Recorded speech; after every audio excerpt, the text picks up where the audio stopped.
Bonjour à toutes et à tous, ravi de vous retrouver. Soyez les bienvenus à l'écoute de ce Je C'était podcast spécial consacré à la phase finale de la Coupe Davis 2025 qui débute ce mardi à Bologne. Je vous rappelle que ce Final 8 réunit les 8 meilleures nations du monde et que la Belgique en fait partie après sa victoire extraordinaire contre l'Australie au mois de septembre. Les Red Aces, comme ils ont été fraîchement baptisés, joueront mardi contre la France en quart de finale.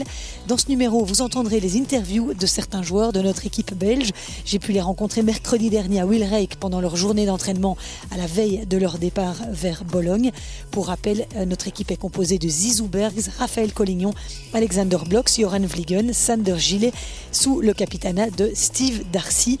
Les autres rencontres au programme de ce Final 8 sont Italie, Autriche, Espagne, République tchèque et Argentine, Allemagne. Mais nous nous attarderons dans ce podcast bien entendu sur cette rencontre tant attendue entre la Belgique et la France.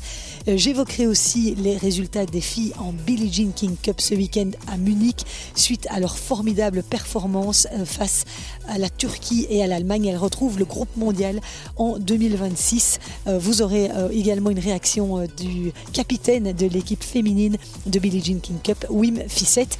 Merci d'être au rendez-vous de ce podcast. Merci infiniment à Maxime Descamps qui m'a aidé à l'écrire de bout en bout. Je vous souhaite une excellente écoute. Silence s'il vous plaît, les joueurs sont prêts.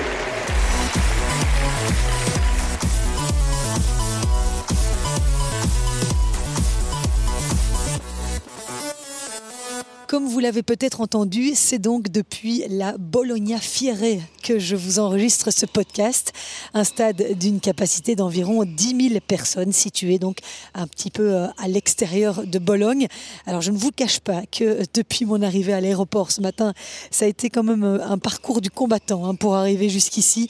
D'abord trouver mon logement, puis l'entrée du stade ici, c'est assez énorme. Le centre d'accréditation, etc. Bref, je vous passe les détails. Mais bon, ça y est, après 2 heures de mes aventures, j'y suis et je suis en train d'assister à l'entraînement de Raphaël Collignon, d'Alexander Blokh et des 2 joueurs de double, Sander Gillet et Joran Vliegen. Ils ont l'air en pleine forme. Ça fait 4 jours qu'ils sont ici. Ils sont arrivés jeudi. On est dimanche et Zizou Bergs, lui, s'est entraîné plus tôt ce matin, donc j'ai pas eu l'occasion de le croiser.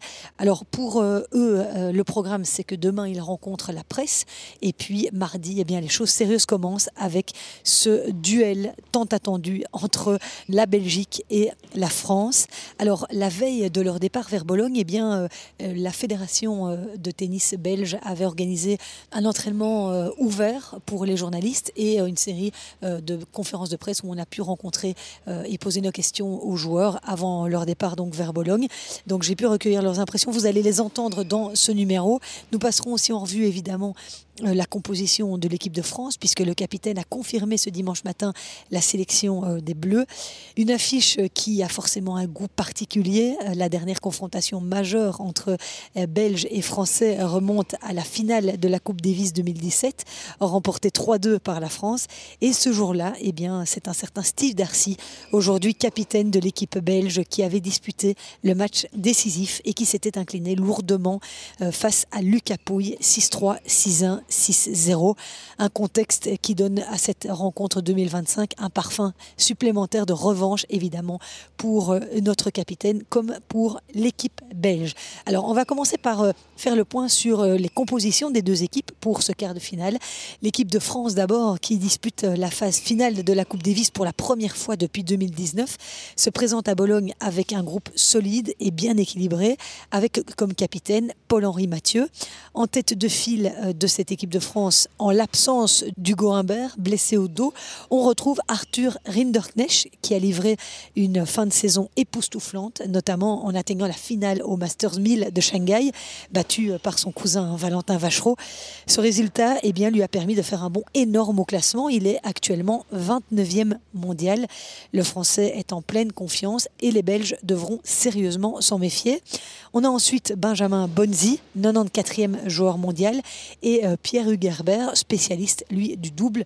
Et la Fédération française de tennis a annoncé ce dimanche matin que Corentin Moutet et Giovanni Mpetshi-Perricard avaient été ajoutés à la sélection française. Corentin Moutet est 35e mondial. Il avait été l'un des acteurs de la qualification de la France contre la Croatie lors des qualifiers. Il avait ramené 2 points sur les 3 remportés par la France, un 3-2, un duel assez serré face à la Croatie.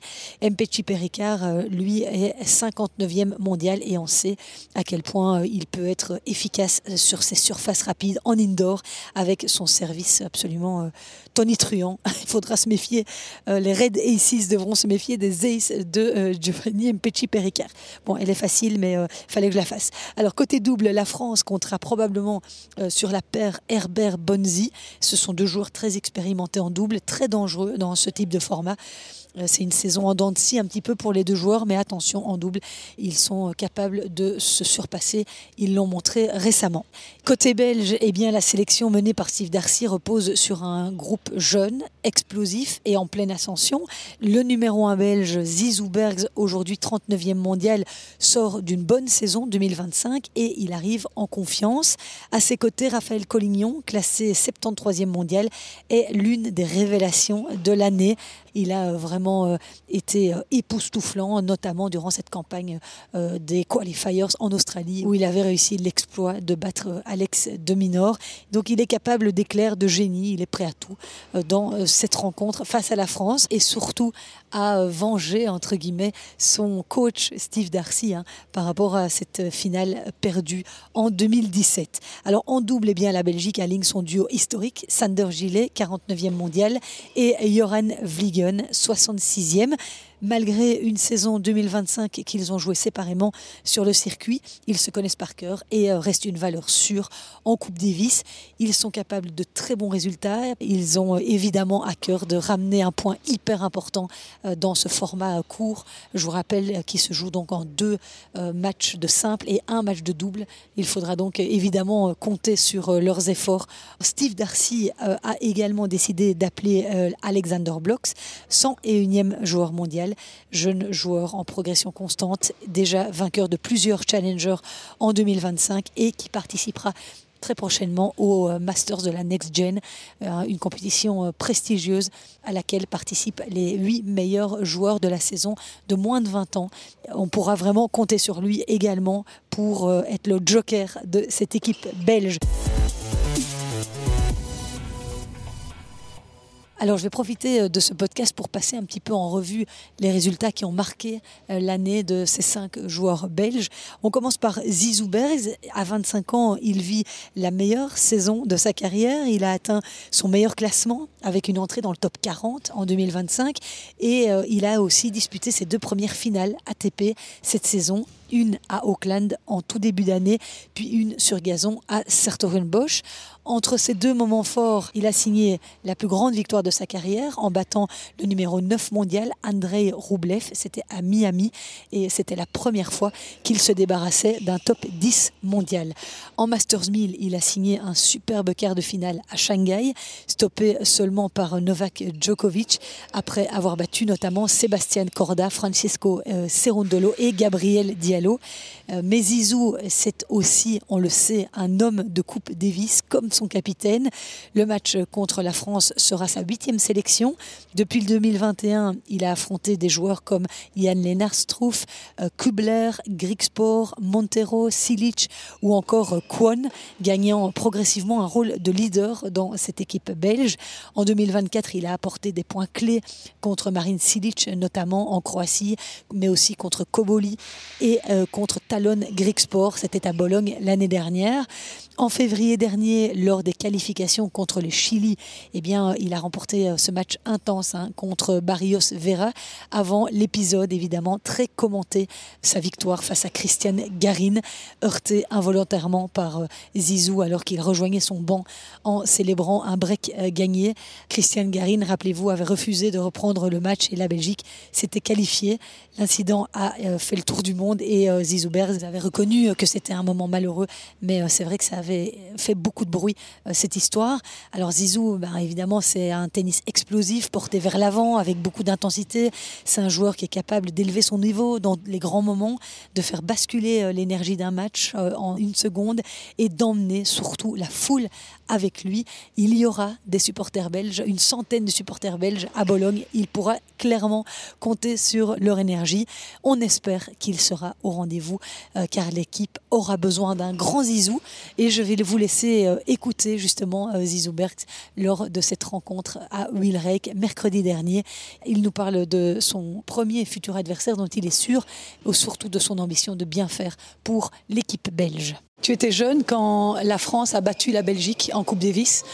Quel souvenir tu en gardes et à quel point tu as envie de venger Steve? Ouais, cet sentiment, j'ai pas, honnêtement. Okay. J'ai suivi approche de la télé, mais j'étais pas dans le stade.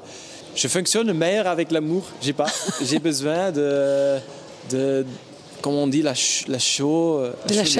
La chaleur, ouais.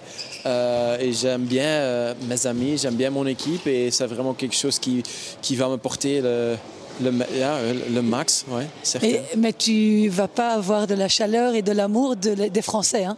Ah non. Est-ce que tu connais un petit peu leur type de jeu? Est-ce que tu connais les joueurs? Tu peux un petit peu nous dire ton sentiment par rapport à cette équipe de France? Ouais, donc pour moi, c'est un peu plus facile parce que moi, je suis environ sûr que je dois jouer contre Rinderknecht. Ce sera l'option la plus logique. Et évidemment, j'ai bien étudié déjà son style de jeu. J'ai vu beaucoup à Shanghai, j'ai vu à Paris. Donc j'ai une claire idée comment il joue, ce qu'il aime pas trop. Donc pour moi, c'est un peu plus à l'aise parce que je sais un peu plus que les autres. À la fin, on ne sait pas très bien leur équipe, on a une idée. Et puis, on sait très bien que voilà, ils ont des super joueurs, ils ont déjà prouvé super trucs dans leur carrière. Ouais, ça reste un challenge difficile. Hein. Il y a une petite rivalité supplémentaire par rapport à avant. Il y a Raph, il y a Alex qui sont de mieux en mieux. Est-ce que ça te pousse encore plus à être encore meilleur? Est-ce que... Ouais, probablement, ça me pousse encore. Certainement à l'entraînement, tu vois, parce que finalement, on reste des mecs qui veulent gagner tous, n'importe si c'est à l'entraînement ou dans un match. Donc, si il faut jouer en entraînement, tu veux certainement gagner. Et si tu arrives plus souvent à gagner, ouais, ça te donne certainement de motivation d'améliorer. À côté, ouais, c'est juste chouette de voir que cette jeune équipe s'améliore chaque année avec les rankings. Si tu vois les rankings de l'année dernière à Bologne, tu vois clairement en différence. Donc ça donne aussi une certaine sérénité dans l'équipe pour dire ouais, si on ne prend pas notre opportunité cette année, on sait très bien qu'on va encore avoir des opportunités dans le futur parce que je pense fort qu'on va encore améliorer les prochaines années. Ça donne de sérénité.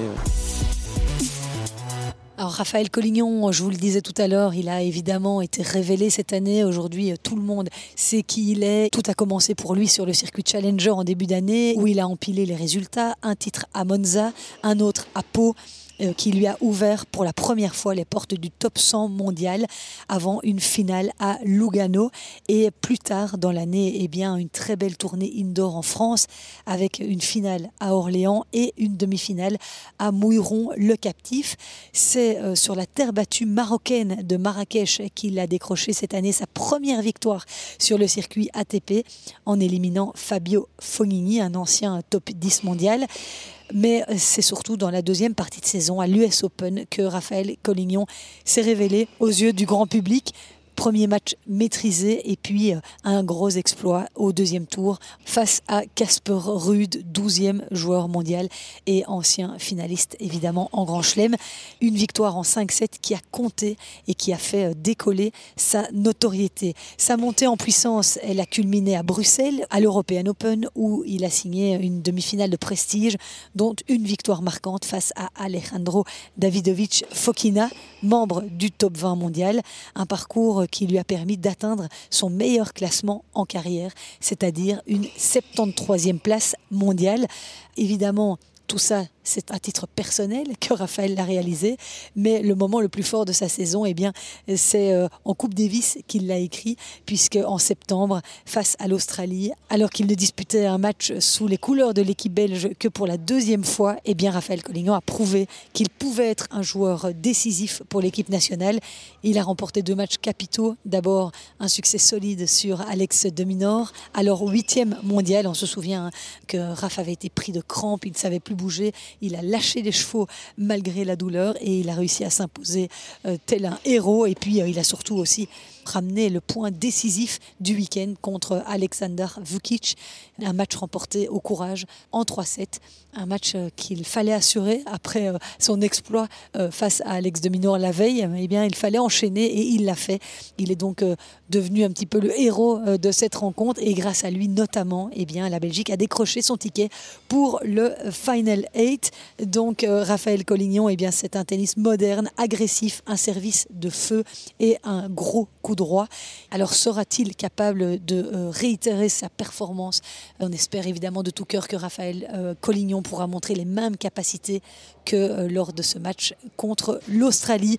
On va écouter Raphaël Collignon justement à ce propos. Par rapport à ton statut de héros, entre guillemets, la dernière rencontre de Coupe Davis, ça avait quand même fait beaucoup de bruit. Maintenant tout le monde te connaît. Est-ce que ça te met une petite pression supplémentaire? Non, c'est vrai que mon statut a changé, c'est inévitable après ce qu'on a fait en Australie.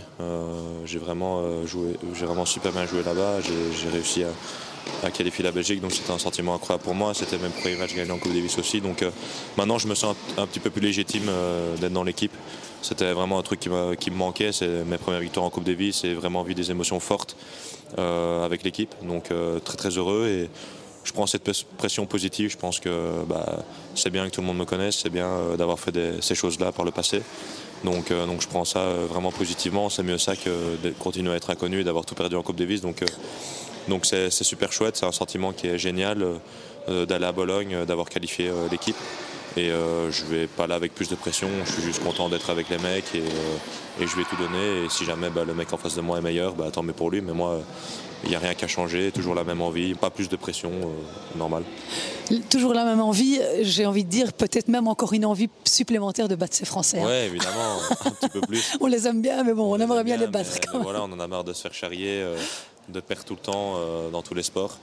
Voilà, on a tous en tête 2017, la finale, où notre équipe est perdue au match décisif cette finale, donc avec Steve en tant que joueur, qui n'était pas au top, qui avait mal au coude et qui garde toujours un très très mauvais souvenir de ce match-là. Donc évidemment, on a une motivation supplémentaire pour essayer d'aller les battre et de lui obtenir cette revanche qu'il attend depuis des années. Alors, par rapport à Alexander et Zizou, ça se joue vraiment très serré entre vous trois. Ça va être difficile pour Steve de faire les bons choix. Toi, tu t'es préparé à l'éventualité de ne pas être aligné ou... Je pense que peu importe ce que va faire Steve, ça sera un bon choix parce que, comme tu viens de le dire, on est 3 gars en forme. On a fait des super résultats récemment. Donc peu importe qui y met sur le terrain, il ne perdra quand même pas au change parce qu'on a tous le même niveau. Le niveau de l'équipe est super homogène. Sur le terrain, ça sera la même chose. Et ouais, évidemment, on s'y prépare. Mais moi, comme j'ai dit, évidemment, je préférais sur le terrain. Ça serait mentir de dire que je m'en fous d'être sur le terrain ou pas. Mais je donnerai la même énergie sur le banc. Je suis un gars qui adore aussi encourager les mecs autour de moi, qui adore mettre le feu sur le banc. Donc si jamais Steve estime que je ne dois pas jouer pour laisser Alex, peut-être par rapport à un type de jeu en face qui va mieux convenir à Alex, ça sera la bonne décision. Steve, il sait ce qu'il fait. Il a assez d'expérience pour savoir ce qu'il met pour l'équipe. Et moi, je me rangerai derrière mon capitaine et ça ne changera rien pour moi. Je donnerai à fond sur le banc. Et on peut rêver à faire de grands résultats. Sinner ne vient pas en plus. Donc ouais, après, Sinner ne vient pas, mais ça sera en demi si jamais on joue l'Italie ou l'Autriche. D'ailleurs, on ne sait jamais ce qui va se passer en Coupe Davis. Tout à fait. Donc nous, on doit juste se concentrer sur le match de mardi contre la France. On n'est pas du tout favori. Si on gagne, ce sera un exploit. Donc on va se concentrer sur ce match-là et puis pourquoi pas créer la surprise par la suite. Que la force soit avec les Red Aces. Ouais, le fameux nom. Ça sonne bien ? Ouais, c'est pas mal. Après, je sais pas si moi j'aurais choisi celui-là, mais ouais, il est sympa et je pense que ça nous convient bien puisqu'on est tous grands, on est capable de super bien servir. Donc j'espère que dans 3-4 ans, on sera toujours là et qu'il n'y aura pas que des petits. Parce que sinon, sinon ça sonnera pas trop correct. Mais ouais, franchement, très bien d'avoir un nom et que les gens puissent enfin s'identifier à nous, c'est chouette. Merci beaucoup et bonne chance à Bologne, Merci. Raph. Le Benjamin de cette équipe belge s'appelle Alexander Blokx, il a 19 ans et il a vécu une saison 2025 très riche lui aussi. Il s'installe un peu à peu comme jeune joueur dans le paysage du tennis mondial. Il a commencé l'année pied au plancher en remportant le Challenger d'Oeiras au Portugal au mois de janvier, un titre qui l'a déjà propulsé à ce moment-là vers le top 150. Sur l'ensemble de sa saison, Alexander Blokx a confirmé son potentiel avec plusieurs grosses performances sur le circuit secondaire, une finale à Winnipeg et surtout un titre majeur en fin d'année au Challenger de Bratislava où il a battu deux top 100 mondiaux. D'abord Jan-Lennart Struff et puis en demi-finale, il a réussi à battre son pote Raphaël Collignon. Énorme performance pour Alexander Blokx qui lui a valu évidemment cette sélection. Steve Darcy était encore un petit peu dans le doute à l'European Open de Bruxelles. Il ne savait pas s'il allait aligner David Goffin ou Alexander Blokx. David s'est blessé ensuite en fin d'année en indoor et donc il était logique qu'il appelle Alexander. C'est vrai que ce titre à Bratislava a été l'élément déclencheur et donc il est là.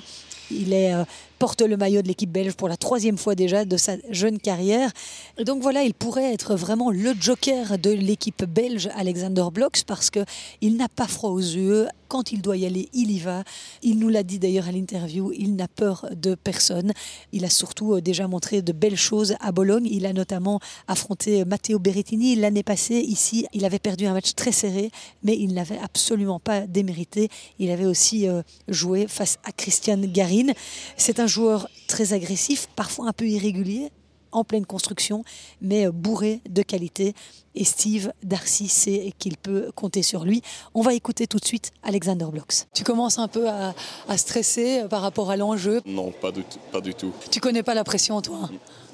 Maintenant, pas. Peut-être si je suis sur le terrain, c'est différent, mais maintenant, non.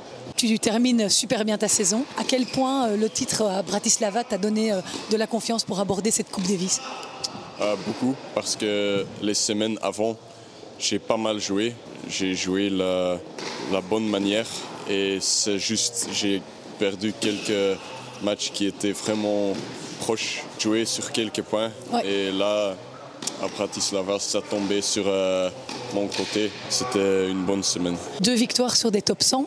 Maintenant, toi, tu es juste aux portes du top 100. Est-ce que c'est un objectif que tu t'étais fixé en début d'année? Non, je veux juste progresser le plus vite possible, jouer des bons matchs. Je trouve que la Coupe Davis, maintenant, c'est un peu de bonus pour moi parce que je ne savais pas jusqu'à il y a 3 semaines que je vais jouer. Donc, je suis juste content d'être dans l'équipe. Est-ce que les joueurs français te font peur? Non. Non. Il y a Arthur Rinderknecht qui sera premier joueur. Oui, je l'ai joué à Anvers en 24, mais je trouve qu'en Coupe Davis, tout peut se passer et ça c'est le beau truc de la Coupe Davis. Et les autres joueurs? Je ne regarde pas beaucoup des autres joueurs. Focus sur toi, quoi. Oui, sur moi et sur l'équipe. C'est nous et on va essayer de faire le plus mieux possible.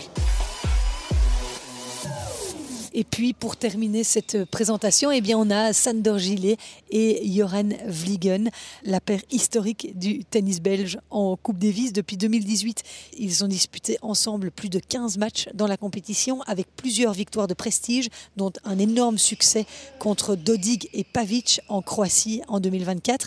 Leur automatisme reste un atout précieux, même après une saison 2025 jouée séparément sur le circuit. Côté individuel, Sander Gillet a vécu une année solide avec Jan Zielinski, finale ATP à Rotterdam et à Marseille. Très beau parcours en Masters 1000 et 3 titres Challenger en fin de saison. Sander Gillet termine 49e mondial cette saison 2025. Joran Vliegen, de son côté, s'est surtout illustré avec Ariel Behar, finale ATP à Eastbourne et à Genève, 2 titres Challenger lui aussi et plusieurs finales sur ce circuit Challenger. Il a disputé tous les tournois du Grand Chelem et termine sa saison 2025 à la 66e place mondiale en double. Mais en Coupe Davis, eh bien, il se retrouve sur le terrain, Sander et Joran, Sandoran comme les supporters les appellent. En 2025, ils ont signé une victoire importante contre Barrios et Jarry. Cette saison, eh bien, ils ont signé une victoire importante contre Barrios et Jarry au mois de février, mais ils ont perdu par contre une défaite très serrée contre Hijikata et Thompson en Australie au mois de septembre. Avec leur expérience, leur complicité et leur fiabilité dans les moments chauds, on sait que Gillet et Vliegen peuvent battre n'importe qui. Ils auront par contre fort à faire puisque ce sera probablement, je vous le disais plutôt dans ce podcast, Pierre Hugerbert et Benjamin Bonzi, une très solide paire. Voilà pour une présentation complète de cette rencontre France-Belgique qui nous attend mardi 18 novembre, donc à partir de 16h. Ce sera diffusé sur RTL Sport et sur Sportza. Donc vous pouvez évidemment suivre cette rencontre. Alors côté salle, eh bien, je peux vous dire que ça a l'air d'être un beau petit chaudron ici, cette salle à Bologne, la Bologna Fiere, où s'entraîne maintenant, depuis le moment où j'enregistre, il y a eu un switch entre les joueurs belges et les joueurs italiens et c'est Lorenzo Sonego et Matteo Berrettini qui s'entraînent juste là, tout près de là où j'enregistre ce podcast. Sonego qui a été appelé en dernière minute suite au forfait de Lorenzo Musetti qui a pris la même décision que Yannick Sinner. Il ne jouera pas cette Coupe Davis, donc un petit peu déforcé cette équipe d'Italie, double tenante du titre dans cette compétition, je vous le rappelle. Voilà, alors j'essaierai de vous faire vivre au mieux cette rencontre de Coupe Davis. Je vous rappelle que la plupart des interviews, je vous les proposerai sur mes réseaux sociaux ou sur ma chaîne YouTube, parce que évidemment, c'est pas possible pour moi d'enregistrer un podcast tous les jours. Donc, n'hésitez pas à rejoindre mes réseaux sociaux si vous ne l'avez pas déjà fait. Et avant de clôturer ce podcast, eh bien, il faut quand même tirer un fameux coup de chapeau à notre équipe féminine de Billie Jean King Cup, parce que les filles emmenées par Wim Fissette, eh bien, se sont qualifiées pour le groupe mondial 2026. Elles ont réussi l'exploit de battre la Turquie et l'Allemagne coup sur coup samedi et dimanche.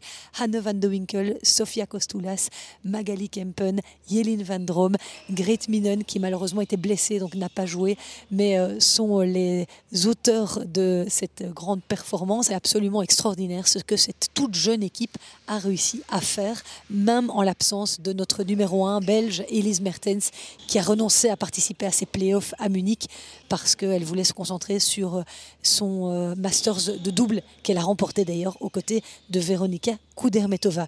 Et donc notre équipe de Billie Jean King Cup, eh bien, elles ont d'abord battu la Turquie samedi. Sofia Kostoulas n'avait pas très bien commencé la journée, elle avait perdu contre Eila Aksu 6-3, 6-1, mais juste derrière elle, Hanne van de Winkel a battu Zeynep Sonmez 6-4, 6-4 pour ramener les deux pays à égalité. C'est ensuite un double épique qui a opposé les deux pays et Magali Kempen et Sofia Kostoulas se sont imposées au terme d'un thriller, gagné 8-6 au tie-break du 3e set. Donc les nerfs des quelques supporters belges sur place et de tout le banc ont dû être mis à rude épreuve. Magnifique victoire donc de notre équipe belge. Magali Kempen qui portait la vareuse de l'équipe belge pour la première fois. Bravo. Ensuite, le lendemain, eh bien, nous affrontions l'Allemagne et là, fantastique performance de Jelin van Drome qui fête ses 18 ans ce dimanche et qui s'est offert sans doute la plus belle victoire, l'une des plus belles victoires de sa carrière en Billie Jean King Cup face à Anna-Lena Fritzam 7-6, 2-6, 6-3. Ensuite, Hanne van de Winkel, de nouveau elle, a assuré le deuxième point contre Ella Seidel, l'Allemande, 6-0, 6-4. On a eu un petit peu peur dans le deuxième set parce qu'elle menait 3-0, mais elle s'est fait rattraper. Et puis finalement, elle a réussi à tenir le choc et surtout à franchir cette ligne pour envoyer son pays dans le groupe mondial en 2026. C'est fabuleux. Bravo à toutes les jeunes joueuses de cette équipe belge. On va écouter la réaction de Wim Fissette. Heel speciaal, iets dat we C'est très spécial. Nous construisons cette équipe depuis un an. L'année dernière en Chine, c'était déjà avec Hanne, Sofia et Yelin. Et nous avons vu une belle évolution. Déjà en Lituanie, Grete était là pour renforcer l'équipe. Et maintenant, tout le monde a franchi de belles étapes. Et ça se voit au travers des résultats. Malheureusement, cette fois, c'était sans Grete, ce qui a rendu les choses un peu plus difficiles. Mais oui, le plus beau, c'est évidemment le résultat que nous avons réussi à faire ici, sans Grete. Donc vraiment, juste avec les jeunes joueuses, oui, c'est vraiment très spécial. Je suis content de la performance de Yelin. C'était le premier match de la journée dans une rencontre décisive devant une salle complète, quelque chose qui est tout nouveau pour elle. Ce sont de toutes nouvelles choses à gérer pour son âge. Ce n'est certainement pas facile et c'était difficile de prédire comment Yelin allait gérer ça. Mais elle a très bien fait, elle a joué un bon match et surtout dans les moments qui étaient vraiment importants, elle a commencé à mieux jouer et en plus contre une adversaire difficile. Je pense que Anne a fait un énorme pas en avant ces derniers mois. Avec Kirsten, nous en avons déjà parlé pendant l'entraînement cette semaine, qu'elle a vraiment évolué énormément en tant que joueuse et nous l'avons vu aujourd'hui. Les étapes que les filles ont franchies, fantastiques à voir. Et oui, je suis convaincue qu'elles seront à nouveau plus fortes dans 6 mois et le seront encore d'ici un an. Donc oui, il y a un brillant avenir pour ce groupe. Et je n'ai pas de doute qu'ils fêteront ça dignement à Munich. On leur souhaite clairement d'en profiter un maximum. C'est ici que je referme ce podcast, enregistré donc, je vous le rappelle, depuis la Bologna Fiere. Je n'ai pas encore tout à fait peaufiné mon italien, mais c'est comme ça que ça se dit ici. Où se déroule donc cette semaine le Final 8 de la Coupe Davis.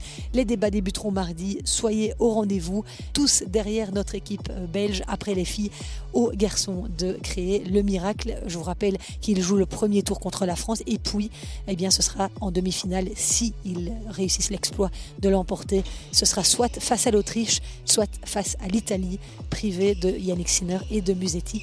Mais un match à la fois. Je vous retrouve très vite. Merci d'avoir été là. À très bientôt. Ciao.